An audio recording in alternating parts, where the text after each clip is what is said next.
Ma'arufa.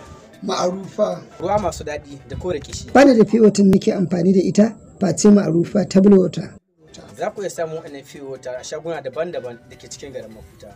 A matsayina na wanda yake yin azumi har kullum nakan tare da pure water Ma'arufa na kawo wa iyalina. Ita kuma iyalina ta saka a cikin na'urar sanyayawa domin an sha ruwa. Bani da pure water nake amfani da ita face Ma'arufa. Haka ma a lokacin da ba azumi ba, Ma'arufa nake sha domin kore kishi. Ga waɗanda suke ƙauyuka an tare motoci domin sauƙaƙe musu zirga-zirga. Za ku iya kiran wannan namba kai tsaye domin a kawo muku ruwa har inda kuke. Adres ɗinmu yana Hayi Koko Road gabas ga gidan kaji. Sai kun zo. Tsafta da nagarta shine takenmu. Jin daɗinku shine muradinmu. Ku sha Ma'arufa domin kore kishi. Ku sha Ma'arufa domin kore kishinku.